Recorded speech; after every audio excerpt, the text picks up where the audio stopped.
Bonsoir à toutes et à tous, ravis de vous retrouver sur Monaco Info. Voici les titres de ce samedi 8 avril. Le Rolex Monte Carlo Masters est lancé. Les premières confrontations ont eu lieu aujourd'hui au Monte Carlo Country Club. Laurent Orsini, notre consultant tennis, sera notre invité pour nous parler de cette première journée et des enjeux de ce week-end. La Roca Team s'est malheureusement inclinée hier soir face aux Partizan Belgrade. Un match d'Euroleague qui a tenu toutes ses promesses avec énormément d'intensité. Résumé de cette rencontre dans quelques instants. Et puis on vous parlera de football avec la conférence de presse d'avant-match qui s'est tenue avant le déplacement de l'AS Monaco FC à Nantes. Vous écouterez l'entraîneur des Rouges et Blancs, Philippe Clément, et l'un de ses joueurs. Un petit tour également du côté d'Édimbourg dans cette édition pour retrouver les In-Peace. Ils ont rendu visite à la Royal National Lifeboat Institution, partenaire de la Fondation Princesse Charlène.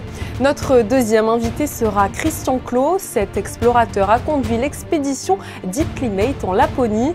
Le but, tester les facultés d'adaptation de 20 personnes dans des conditions de froid extrême. Et puis pour refermer cette édition, nous allons titiller vos papilles. Vous découvrirez en effet les tendances de Pâques chez les chocolatiers monégasques. Mais nous débutons ce journal avec une bonne nouvelle pour les utilisateurs des taxis. Dans le prolongement des dispositions annoncées le 1er avril dernier, les autorités monégasques et françaises ont trouvé un accord. Il va permettre aux professionnels du transport de personnes de travailler sur les deux territoires. Fabien Bonilla, vous allez nous expliquer tout cela. Bonsoir. Je vais essayer en tout cas.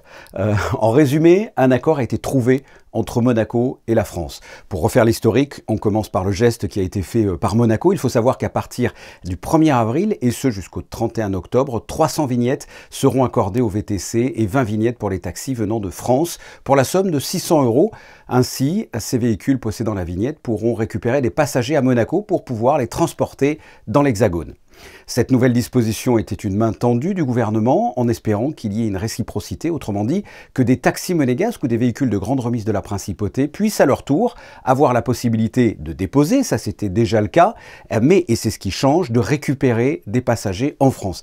Eh bien le message est passé, l'information a été donnée vendredi soir à la presse, un accord a été trouvé entre les autorités monégasques et françaises, ce qui permettra aux professionnels du transport de personnes de travailler sur les deux territoires. Ce dispositif est le fruit de nombreux échanges entre toutes les parties, y compris avec les représentants des professionnels de part et d'autre de la frontière.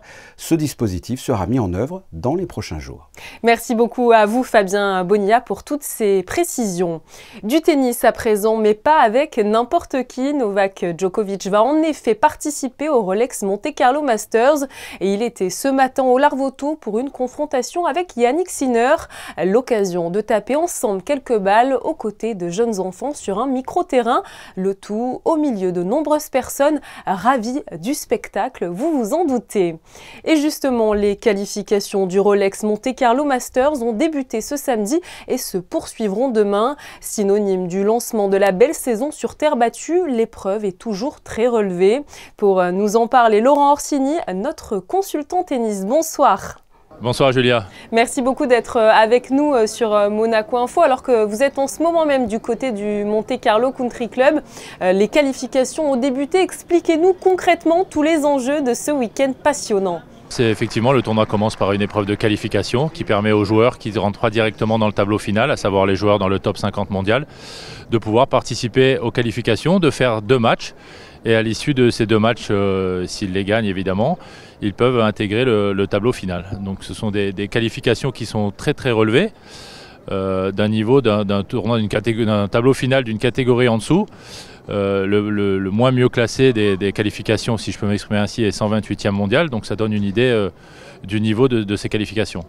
Comment se sont déroulés les premiers matchs de ce tournoi justement ? Ça vient juste de commencer. On a commencé les matchs ici à 11 h avec malheureusement une défaite de notre joueur monégasque Hugo Nice, mais qui est quand même plus spécialiste de double que de simple. Mais il a fait un bon match. C'était quand même relativement accroché contre le 37e joueur mondial. Voilà, les matchs se déroulent. On a la chance d'avoir quelques joueurs français, notamment le choc Grégoire Barrère, Benoît Paire, que je pense que tous les téléspectateurs attendent ici. Et puis voilà, il y a aussi d'autres joueurs français comme les espoirs comme Lucas Van Hache, voilà, d'autres joueurs comme ça. Donc c'est quand même une journée très intéressante, même si pour les aficionados, il n'y a pas de grand nom de joueurs de tennis pour l'instant. Un mot de nouveau sur Hugo Nys et sa défaite. C'est vrai qu'il a eu un tirage au sort vraiment très compliqué. Oui, mais j'ai envie de vous dire par rapport à ce qu'on disait tout à l'heure, le niveau des qualifs est très très élevé. Il a joué à un joueur qui est classé 37e joueur mondial, donc il n'a pas intégré le tableau final parce qu'ils prennent en compte le classement 6 semaines avant, donc ça c'est important aussi de l'expliquer. Donc aujourd'hui il est 37e joueur mondial.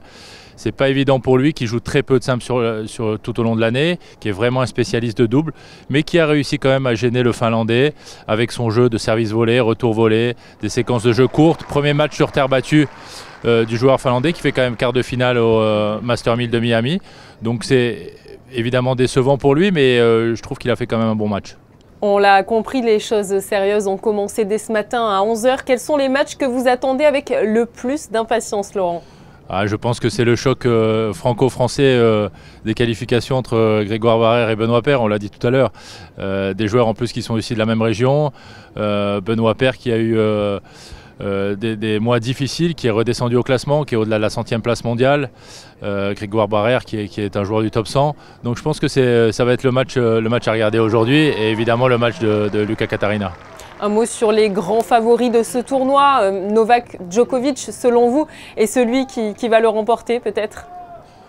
Alors Novak Djokovic évidemment est le favori numéro 1, il a retrouvé sa place de numéro 1 mondial, c'est un joueur exceptionnel comme on le sait, mais d'un autre côté c'est un joueur qui n'a pas joué depuis le mois de février, qui est en manque de compétition, il n'a pas joué sur terre battue, il a été là très tôt, il s'est beaucoup entraîné, mais rien ne vaut la compétition.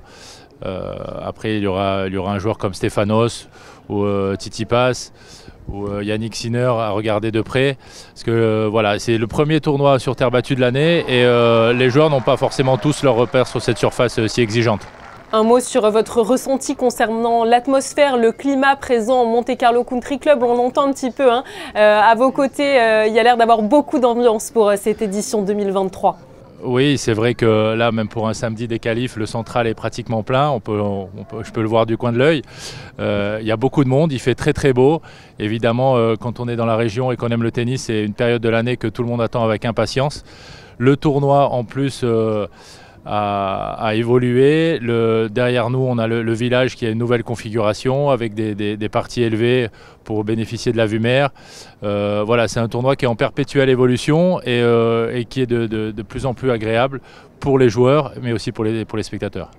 Merci beaucoup à vous, Laurent Orsini, d'avoir été présent à nos côtés pour débriefer des premières rencontres du Rolex Monte Carlo Masters. Merci, Julia. Et nous l'avons évoqué il y a quelques instants avec Laurent Orsini. Hugo Nys s'est incliné ce matin pour sa toute première confrontation face à un géant du tournoi ATP. Il nous fait part de ses ressentis juste après ce match. Écoutez-le. Et c'était spécial pour moi parce que je joue pas beaucoup en simple, je joue beaucoup en double. Après cette invitation, j'avais vraiment envie de lui faire honneur. Sur ce central, c'était juste magnifique. Et j'ai pas mal joué, je suis pas loin de débreaker à la fin. Il n'y a que 2 breaks au final dans le match contre le 37e joueur mondial. Donc ouais, j'ai pris beaucoup de plaisir. J'espère que la Fédé en a pris aussi. Voilà, moi je voulais représenter aussi toute l'équipe sur le central. Donc très content d'avoir joué ce match et un peu frustré parce que je manque un peu de temps de jeu en simple pour faire mieux. Mais bon voilà, j'ai joué un adversaire qui est 37e mondial, qui est en pleine forme, donc c'était pas facile. C'était un rêve de jouer sur ce court en simple.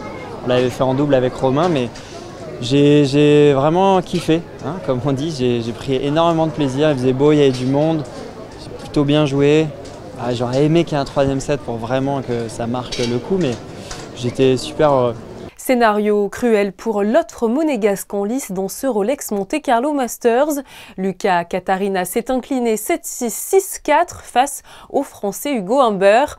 Et sachez que chaque soir du 10 au 16 avril, dès 20 h 30, vous pourrez retrouver toute l'actualité du tournoi avec l'émission Les Experts.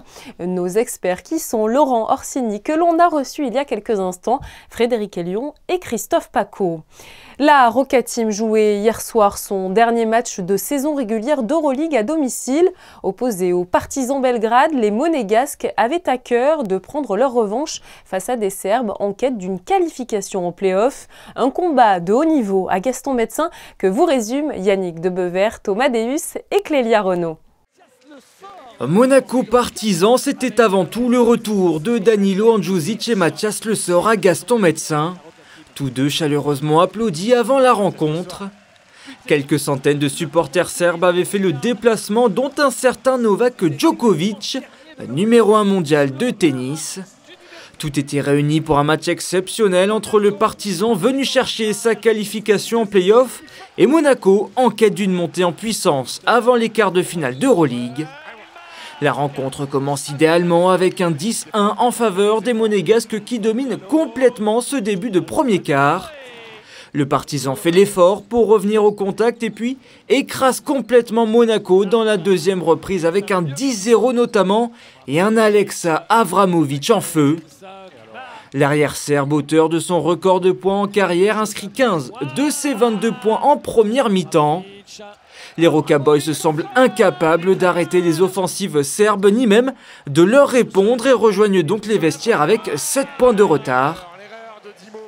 Les efforts ne sont pas faits collectivement. Côté Roca Team, le Partizan s'en régale et s'envole au score dans le troisième quart-temps, comptant jusqu'à 15 points d'avance sur ce panier de Zach Lidé.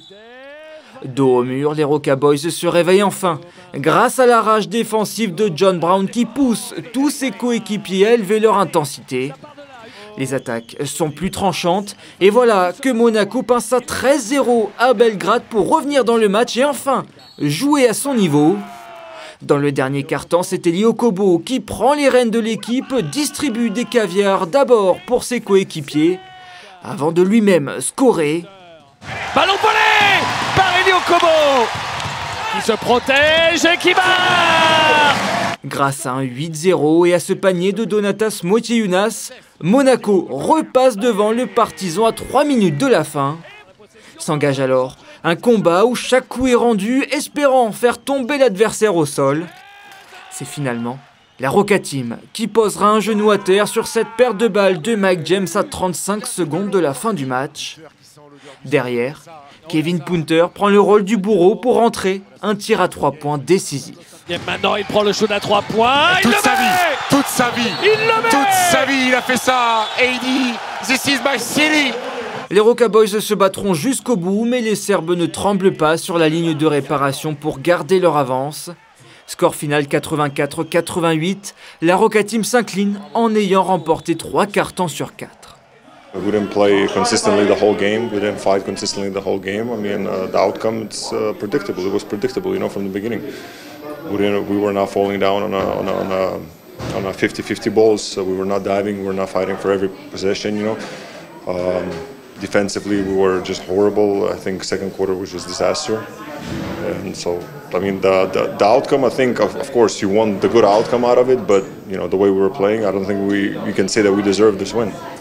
Pas de grands changements pour Monaco au classement, tout se passe en dessous de la 4e place avec les qualifications en play-off du Maccabi Tel Aviv et du Partizan donc. Kaunas, Vitoria et Fenerbahçe joueront leur place dans le top 8 lors de la toute dernière journée.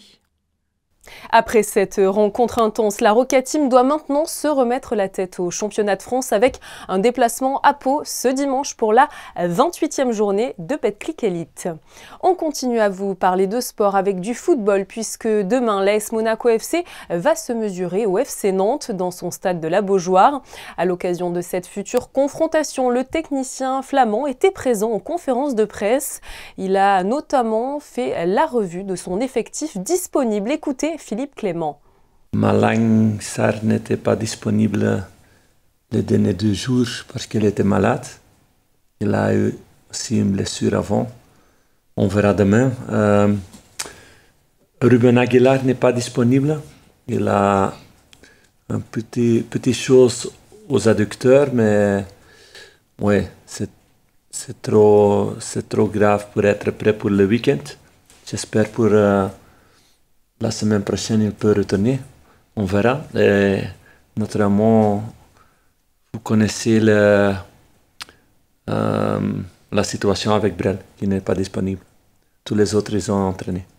Elliot Matazo, milieu de terrain de l'AS Monaco FC, était lui aussi face aux journalistes. Il a notamment parlé de son prochain adversaire Nantes, qui vient donc de se qualifier pour la finale de la Coupe de France et qui semble donc en grande forme. Nantes, déjà, c'est une bonne équipe. On va affronter une équipe qui est peut-être encore dans l'euphorie de leur dernière victoire. Donc ce sera certes un match, on va dire, compliqué, pas facile, sûr et certain, avec le public là-bas qui vit vraiment les matchs avec les joueurs. Je pense que Nantes, c'est une équipe qui met beaucoup d'agressivité, beaucoup d'impact physique. Donc je pense que sur cet aspect-là, il faudra qu'on réponde présent. Rendez-vous demain à 17h05 pour savoir si les Rouges et Blancs ont bel et bien répondu présent, comme le soulignait Elliot Matazo. Direction Édimbourg, où l'équipe de rugby à 7 des Impis s'est rendue en amont de sa participation au Melrose Sevens sur les rives de l'estuaire de Firth and Forth. Les joueurs ont pu découvrir les actions de la Royal National Lifeboat Institution, partenaire depuis une dizaine d'années de la Fondation Princesse Charlène. Plus de détails dans ce reportage réalisé sur place par Émilie Rousseau et Sylvain Péroumal. La Royal National Lifeboat Institution est une institution caritative fondée il y a près de 200 ans maintenant. Son rôle, le sauvetage en mer, est aussi surprenant que cela puisse paraître. La RNLI fonctionne principalement sur la base du volontariat. 95% du personnel est bénévole et donne de son temps pour être prêt en cas d'intervention. La station de Queensferry, dans la banlieue d'Édimbourg, a reçu dernièrement la visite des joueurs et du staff de l'équipe de rugby à 7 des Impis, présents en Écosse pour participer au tournoi du Melrose Sevens. C'était une belle réunion que l'on a organisée avec cette station de RNLI, car non seulement ils ont apporté et montré tout ce qu'ils font au quotidien de manière bénévole pour sauver des vies ici en Écosse, et ils ont fait gentiment un parallèle avec ce qui se passe sur un terrain de rugby, une sorte de cohésion de groupe, de famille, qui se battent. Alors eux, ils se battent pour sauver des vies et pas pour marquer des essais, mais c'était très intéressant. Cette visite n'était pas anodine. La RNLI intervient dans différents projets soutenus par la Fondation Princesse Charlène depuis 2012. Une étroite collaboration qui permet de sauver de nombreuses vies dans des pays où la noyade est la première cause de mortalité chez les enfants. They've been supporting us tremendously in Bangladesh to save children's lives by teaching them how to swim. So mainly children from 6 to 10 years old, and also in helping establish a lifeguarding service on the very dangerous beaches in Cox's Bazar in Bangladesh. Cet après-midi aura été enrichissant pour les joueurs des Impis qui portent les couleurs de la Fondation Princesse Charlène sur leur maillot. Ils auront pu découvrir une action parmi tant d'autres soutenues par la Fondation, mais aussi le travail de ces bénévoles dans cette station qui mobilise une trentaine de personnes. Un truc de plus qui est toujours bien dans cette équipe d'Impis, c'est qu'on va aller voir des fondations comme ça qui sont liées à la fondation de Princesse Charlène, comme on a appris aujourd'hui, qui sauvent des vies tous les années, tous les jours. Pour nous, comme joueurs de rugby, de sortir de notre monde qu'on connaît, qui est très enfermé, où on ne va pas exactement vivre les moments comme ça, c'est toujours une bonne expérience pour les mecs. Pour moi, je n'ai jamais rencontré une équipe comme ça qui font ce qu'ils font, donc c'était un petit séjour pas mal à visiter. En Écosse, 50 personnes meurent chaque année par noyade. 140 000 vies ont été sauvées depuis la création de cette institution qui fonctionne principalement grâce aux dons. Comprendre les aptitudes humaines à s'adapter au changement climatique, c'est le projet de Deep Climate. Il s'agit de plusieurs expéditions dans des endroits du globe représentant des climats extrêmes, forêts équatoriales, déserts arides et milieux polaires. Conduit par Christian Clot, un groupe de 20 personnes s'est d'abord rendu en Guyane pour affronter l'humidité, puis en Laponie pour faire face au grand froid. Christian Clot est présent d'ailleurs avec nous ce soir pour nous parler de cette folle aventure scientifique. Bonsoir. Bonsoir. Alors cette expédition que vous avez conduite consiste à comprendre les changements climatiques en 3 étapes. Est-ce que vous pouvez un petit peu nous expliquer? Il y a quelques mots, on plonge une vingtaine de personnes, 10 femmes et 10 hommes, dans des milieux climatiques différents relativement extrêmes, très chauds, très froids, très humides, mais qui peuvent correspondre à des typologies climatiques que nous aurons en France, à Monaco peut-être aussi, dans quelques années, en 2050. Et on essaye d'étudier, aussi bien cognitivement que physiologiquement, les impacts de ces changements climatiques. Vous êtes allé pour la première expédition en Guyane et vous revenez fraîchement, on peut le dire, de votre deuxième expédition de 22 jours en Laponie, qui vient donc de se terminer avec des températures qui n'étaient jamais supérieures à moins 10 degrés. Qu'est-ce que vous avez donc appris sur notre capacité d'adaptation dans ces milieux extrêmes? C'est difficile, c'est violent, surtout pour des personnes qui n'ont pas l'habitude de ces climats, évidemment. Le premier constat qu'on peut faire, c'est que la capacité d'adaptation individuelle dans ces conditions passe d'abord par la capacité d'adaptation collective. S'il n'y a pas une coopération dans le groupe, une entraide, une volonté de faire fonctionner notre système, on est vraiment très très mal. Et ça, je crois que c'est une première belle leçon, hein, c'est de se rappeler que nous, humains, on ne peut bien fonctionner que quand on le fait ensemble et pas contre les uns les autres. Ensemble, vous le disiez, puisque vous étiez 20 volontaires, hommes et femmes, âgés entre 29 et 52 ans. Et je crois que vous avez constaté que la résistance au froid n'était, par exemple, pas une question d'âge ou de sexe, mais bien d'individualité. Pouvez-vous nous en dire plus à ce sujet ? Oui, on est toutes et tous avec des caractéristiques physiologiques différentes et finalement, on a des personnes qui vont mieux supporter le froid, d'autres personnes qui vont mieux supporter le chaud. Et lorsqu'on ne supporte pas bien un climat, on est très impacté par celui-ci, d'abord psychologiquement, mais ensuite aussi physiologiquement. Il y a des personnes pour qui le froid est vraiment une terreur, hein, qui les impacte très fort, qui les empêche de dormir, qui les empêche de ressentir, qui les empêche de bien vivre. Et là, le mental, la puissance cognitive doit prendre le dessus, sinon on n'est pas capable de le faire. Et finalement, qu'est-ce qui a été peut-être le plus difficile à gérer dans cette aventure collective ? Je crois que le plus difficile à gérer, c'est de voir des personnes en souffrance. De voir des personnes qui parfois se réveillent le matin, après une nuit sans avoir dormi, avoir grelotté dans leur sac de couchage, presque en pleurs parfois, tellement ça a été difficile, et qui pourtant veulent continuer, s'accrochent, désirent aller au bout de l'aventure.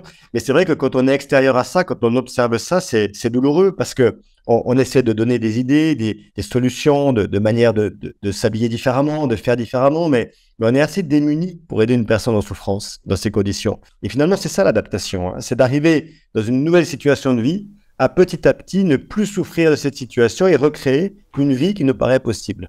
Après ces 2 premières expéditions, je le rappelle, en Guyane, dans un milieu très humide, puis en Laponie avec des températures très froides, vous avez déclaré être très optimiste quant à la capacité d'adaptation des humains face à ces nombreux changements climatiques. Finalement, c'est une vraie lueur d'espoir pour tout le monde lorsque l'on sait que ces changements climatiques sont de toute façon inévitables. Et je suis optimiste, non pas forcément sur le fait qu'on sera capable d'empêcher le drame climatique, on va tout faire pour, mais je suis optimiste d'avoir pu observer en plusieurs situations, que ce soit dans une grotte, lorsqu'on a fait Deep Time en Laponie, comme vous le disiez, en Guyane, de voir comment le groupe a été capable de générer une capacité collective et finalement de donner quelque chose de très positif à ce qui était très difficile pour certaines personnes. Et ben c'est à nous de donner l'exemple, de montrer que oui, on peut faire des choses extraordinaires si on le fait ensemble. L'humain est un animal social et lorsqu'il le fait ensemble, tout est possible. Donc oui, je suis optimiste et c'est à nous de créer ça aujourd'hui. Et la dernière étape de votre expédition scientifique sera en mai et juin dans le désert brûlant du Moyen-Orient. À quoi allez-vous faire face? Alors on s'attend à des températures très chaudes, 45, peut-être même jusqu'à 50 degrés à l'ombre. On parle toujours de température à l'ombre, ça veut dire qu'en plein soleil il fait beaucoup plus chaud, donc c'est quasiment invivable. Et pourtant, ce sont des conditions, 45 degrés à l'ombre, que nous vivrons assurément dans les années à venir à Monaco et dans le sud de la France. Mais je sais déjà que c'est une mission qui sera très dure et peut-être pour une raison assez simple, c'est que souvent, on croit que le chaud est plus facile à vivre que le froid parce qu'on a un peu plus vécu ça, notamment on est à la plage, on s'est dit « Ah ben tiens, j'ai déjà eu très chaud » et qu'on néglige un peu les gestes nécessaires pour bien vivre dans un climat aussi complexe que celui-ci. Merci beaucoup à vous, Christian Clos, d'avoir été présent sur Monaco Info pour nous parler de l'expédition scientifique Deep Climate. Merci. On reste dans les climats froids avec l'artiste monégasque Toby White qui a, lui, fait des Alpes sa source d'inspiration. Sensibilisé à travers l'art aux glaciers et à leur fonte excessive, voilà l'intention de Toby White. Il est d'ailleurs à l'initiative d'Ephemeral Muse, un projet de film documentaire dans lequel il sera possible de comparer la nature sur une période de plus de 400 ans, grâce notamment à des grands peintres de l'histoire. Ephemeral Muse cherche ainsi à trouver les emplacements extrêmes des peintres les plus courageux. Après Noël, la fête de Pâques représente la deuxième plus grosse période de l'année pour les chocolatiers de la Principauté. Et une fois de plus, inventivité et gourmandise sont au programme. Anaïs Riu vous fait découvrir les tendances des chocolats de cette fête de Pâques 2023. Œufs, poules, cloches, lapins et bien d'autres, les chocolats de Pâques sont une tradition qui ne se perd pas, au plus grand plaisir des gourmands. Chaque année, les pâtisseries et chocolatiers de Monaco se réinventent, et ce, plusieurs mois en amont. Boîtes haute couture, chocolat personnalisé et design toujours plus innovant, il y en a pour tous les goûts. La tendance cette année, c'était des couleurs pastel, c'est ce que nous on a proposé, les couleurs pastel, avec une collection papillons, une collection avec des poussins pour les enfants, et une collection avec des petits pois avec beaucoup de couleurs pour donner un peu de couleur aux jours de fête qui vont arriver. Nous, on a un maître chocolatier qui travaille dans nos laboratoires à côté de la boutique. Donc cette année, on a proposé, et il a marché très bien, les œufs avec par exemple le prénom de la personne qui va recevoir et aussi la possibilité de mettre à l'intérieur une surprise, un cadeau. Et parce que nous, vraiment, le maître chocolatier travaille tous les jours, toute la journée. Donc les clients ils nous amènent un petit cadeau et nous on peut le mettre dans l'œuf avec le prénom bien évidemment. Et aussi pour les entreprises on a proposé des œufs avec le logo de l'entreprise. Et puisque les vacances tombent cette année après le week-end de Pâques, la clientèle habituelle est au rendez-vous et les touristes sont de plus en plus nombreux en Principauté, ce qui permet au total des paniers moyens plus élevés que la normale. Et on fait des choses aussi à Monaco que personne ne fait chez Jeff de Bruges en France, parce qu'on a un panier à moyen qui est susceptible d'être augmenté chez nous. Donc on fait des paniers avec un peu plus de grammage de chocolat à l'intérieur. Et surtout avec la tendance du moment qui est les prix augmentent fortement. On a réussi à pas trop augmenter, parce qu'on est cacaoculteur maintenant. On est un des seuls chocolatiers, donc ça nous permet de ne pas devoir acheter le chocolat à quelqu'un d'autre et d'augmenter justement les prix. Mais sur notre propre chocolat, on a réussi justement à garder les prix raisonnables. Des prix allant de quelques euros pièce jusqu'à plusieurs centaines d'euros pour les plus grandes créations personnalisées. Et est-ce que tous ces chocolats vont fondre sous un beau soleil? Nous partons justement découvrir vos prévisions météo pour ce dimanche de Pâques avec Vanessa Dessy. Bonsoir Vanessa. Bonsoir Julia, bonsoir à tous. Le soleil fera son retour pour cette fin de week-end malgré quelques nuages insignifiants. Les températures oscilleront de 10 à 15 degrés. Le soleil se lèvera à 6h56 et se couchera à 20h07 et nous fêterons les Gautier.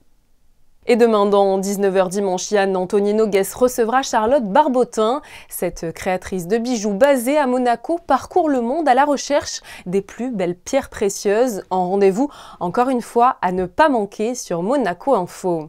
Pour refermer cette édition, après un beau reportage sur les tendances chocolat à Monaco, notre photographe Stéphane Dana a sillonné la Principauté à la recherche des clichés qui représentent le mieux cette fête de Pâques. Le résultat dans une poignée de secondes. C'est la fin de cette édition. On se retrouve demain à l'occasion de votre best-of de la semaine. En attendant, passez un très bon moment sur notre antenne. Bonne soirée.